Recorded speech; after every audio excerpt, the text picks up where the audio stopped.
we found out yesterday that Joey Votto has decided to retire.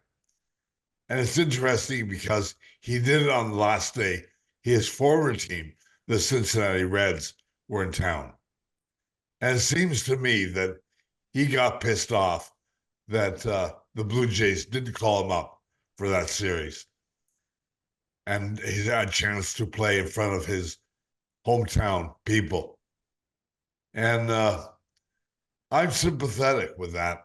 As a matter of fact, I think the Blue Jays should have done that for him. Do you agree? Well, the Blue Jays talk all the time about we're Canada's team. We represent a country. And here is one of the 2 or 3 greatest Canadian baseball players ever. And they had an opportunity to give him a swan song, to give him one day in a Blue Jay uniform against the team he played his entire career against. And they chose not to do that. And I thought that was a simple way of handling this. And they, like everything they do, they seem to stumble and fumble over it, and in the end look bad. And the whole Joey Votto experiment, if you want to call it that, is a lot like this Blue Jay season. It's much ado about nothing, and it really was incomplete and poorly handled.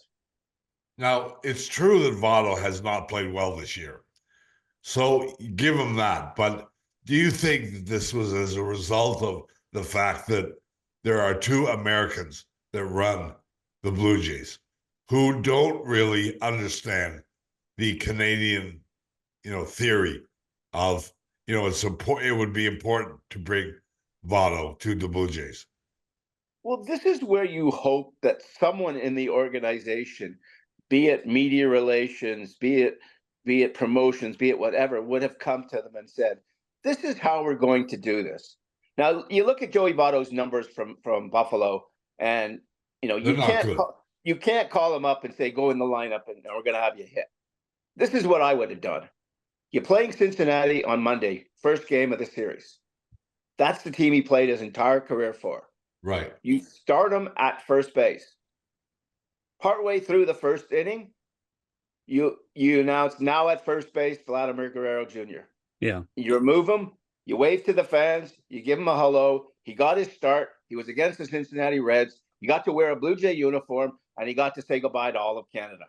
That's the way I would have handled it if I was in charge. I presume the fact that Joey Votto announced his retirement in a parking lot in Buffalo, then took a car right to the Dome in Toronto to go visit his Cincinnati Reds teammates.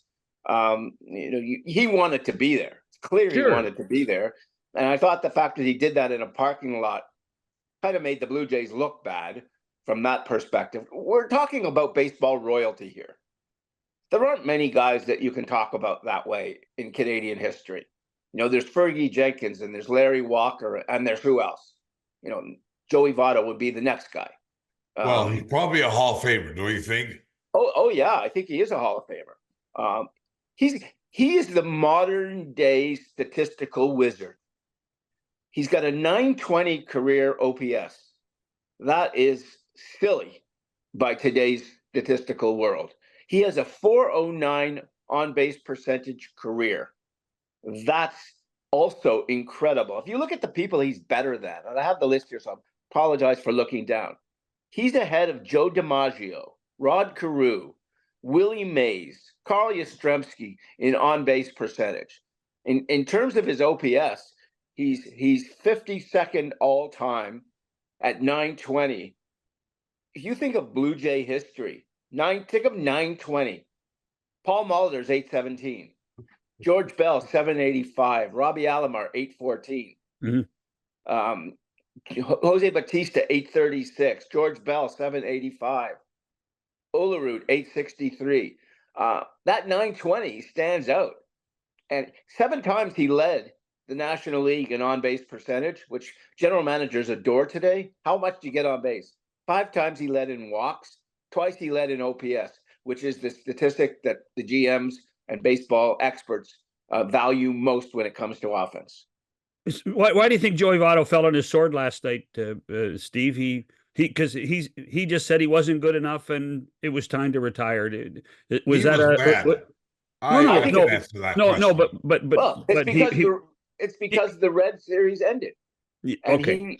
he that's his team, and he wanted to be, that was what he wanted. He wanted to be there to play against the Cincinnati Reds or be in uniform against the Cincinnati Reds, to get in, to say hello or goodbye to the Canadian fans who adore him and the Toronto fan.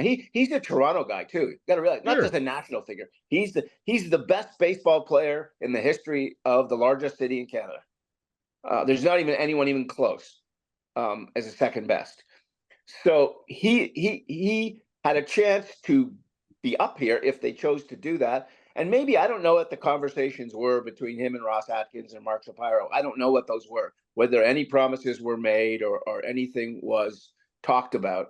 But it was clear, if you're making the announcement last night, as opposed to today or tomorrow or on the weekend, it's because that's what, he wanted to be in Toronto No to play question. No against doubt the about it. Cincinnati Reds. Yep.